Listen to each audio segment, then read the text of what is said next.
با درود خدمت دوستان گرامی. لکسیون 309.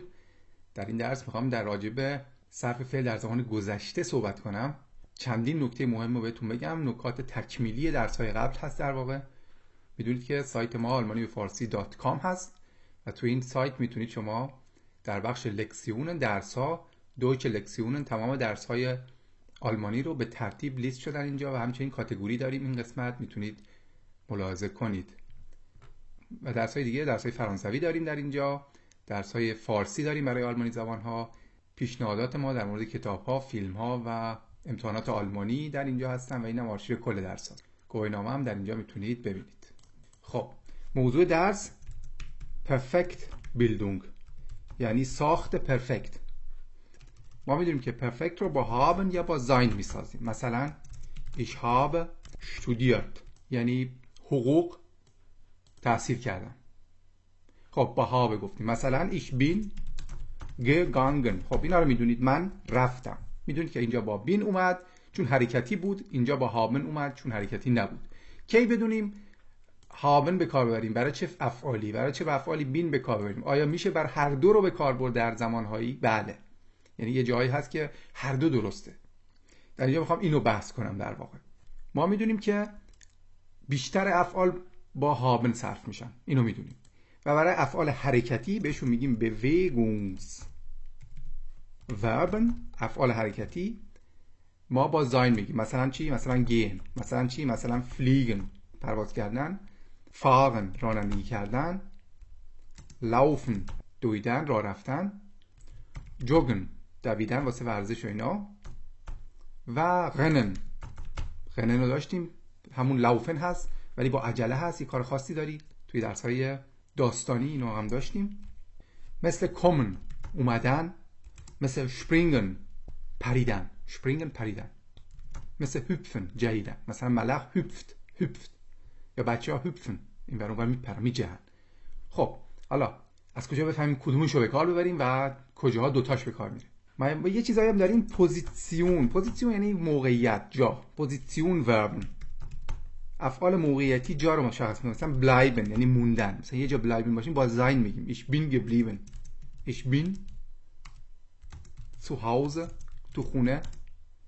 geblieben، تو خونه موندم. حالا من تو خونه موندم. مثل دیگه sitzen یعنی نشسته بودن در واقع. و stehen یعنی وایساده بودن یا ایستاده بودن.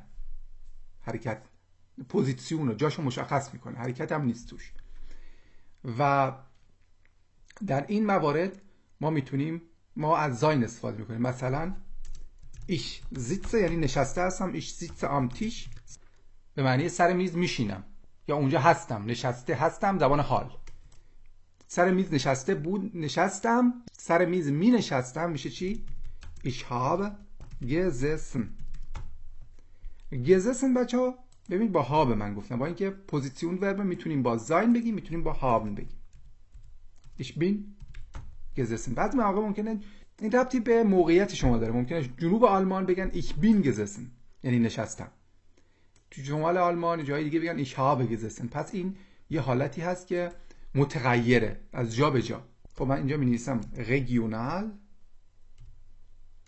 که بدونیم regional یعنی حالا جا، محل، ناحیه تا ناحیه مختلفه. پس یه جا می‌بینید ممکنه ich habe gesessen، یه جا بگن ich bin gesessen. هر دو هم درسته بچه‌ها، ولی من habe به کار میبرم.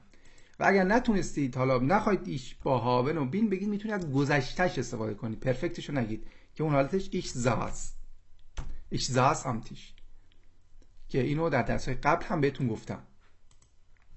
مثلا ich habe gestanden. ich habe 2 Stunden 2 ساعت 2 Stunden in der Schlange توی صف.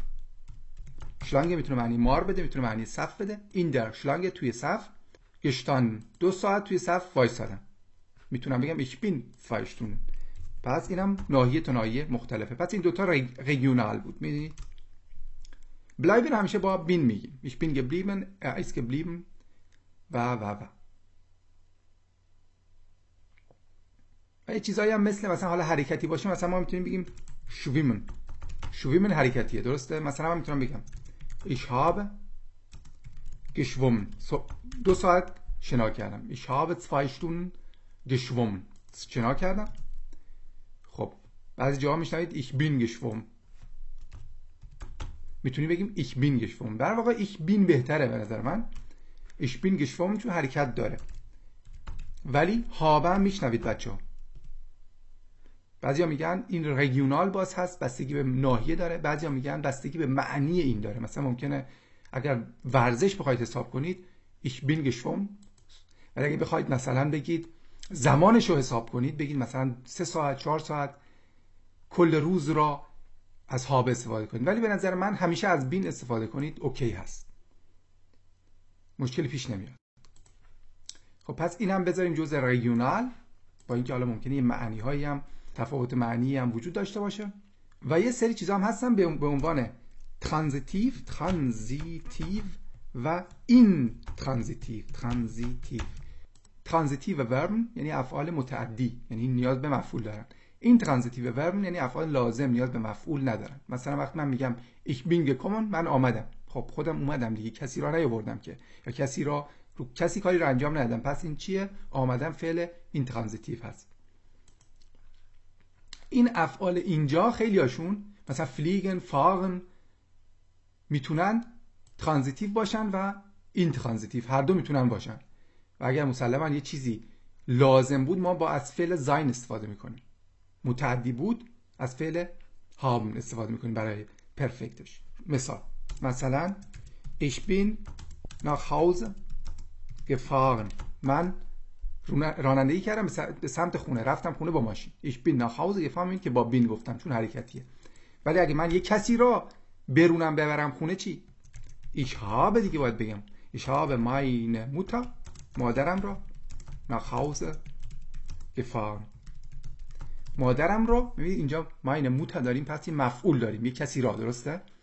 این یعنی چی؟ یعنی در واقع فعل gefahren اینجا در حالت ترانزیتیو صرف شده و اینجا در حالت این ترانزیتیو. می‌بینید که با این ترانزیتیو بین اومده و با ترانزیتیو ورب چون یه کسی را شما روندید بردید میشه habe. مثلا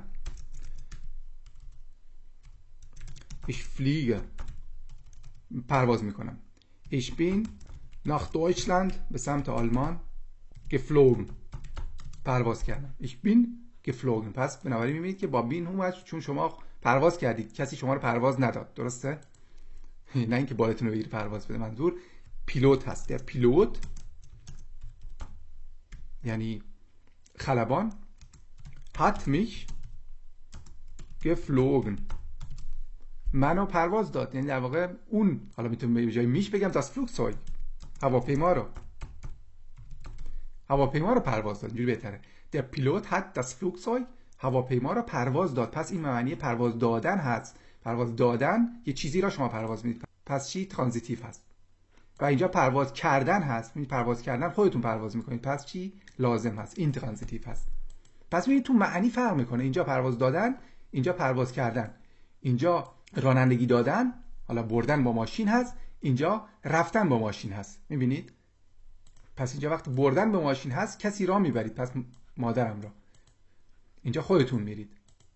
پس این تفاوت معنی را هم دقت کنید که واسه استفاده از زاین یا هابن مهم هستن. پس در حالت کلی ما با هابن استفاده میکنیم. یه فعل‌های حرکتی هستن، مثلا گین با زیند استفاده میشه، با زاین استفاده میشه. کومن با زاین همیشه استفاده میشه. ich bin gegangen، ich bin gekommen. و افعالی هم هستن مثل fliegen und fahren تو این کاتگوری که ممکنه دو معنی داشته باشن، معنی پرواز کردن یا پرواز دادن، معنی رفتن با ماشین یا بردن با ماشین کسی را. پس اینو هم دقت کنید. یه سری چیزا هم هستن که پوزیشنز وربن بهشون میگیم، مثلا sitzen، stehen، میتونن هم با بین بیان هم با haben بیان. من خودم با haben استفاده میکنم از اینا. و یه سری چیزا هم هستن که ممکنه باز توی رگیونال باشن، جای مختلف فرق کنن. ich bin geschwommen، ich bin gejoggt، ich bin gehüpft. اینا رو ممکنه با هابن بشنوید با توجه به رگیونال، با توجه به ناحیه‌ای که هستید. و بعضی مواقع ممکنه معنی ها یکم فرق کنه، ولی من میگم اگر حرکتی بود از زاین استفاده کنید اوکی هست، ولی من زیتسن و شتن رو حرکتی حساب نمی کنم خودم از شخصا. بلایبن رو که باید حتما با زاین بگیم.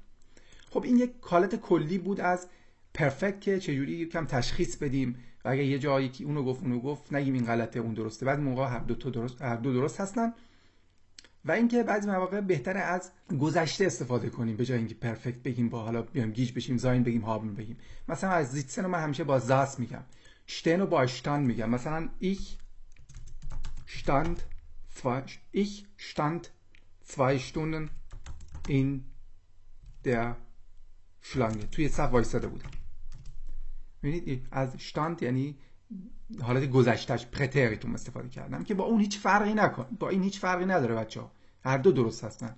یه سری فعلا هستن که دونستن گذشتهشون خیلی کمک میکنه. مثلا همین فعل kommen ich bin gekommen از kam ich kam یه ام داره. من بعضی جاها یادم 2 تا ام گذاشته بودم. ich kam یعنی آمدم. مثلا ich bin gegangen ich ging، اینم بد نیست دونستنش، هرچند ich bin gegangen بیشتر به کار میره، ich bin gekommen بیشتر به کار میره، ولی این دوتا واسه گذشته بد نیستن دونستنشون. ich saß برای این sitzen، ich stand میدونی اگه ich بود er و sie، اون سوم شخص هم همین حالت هم به حالت رو دارن.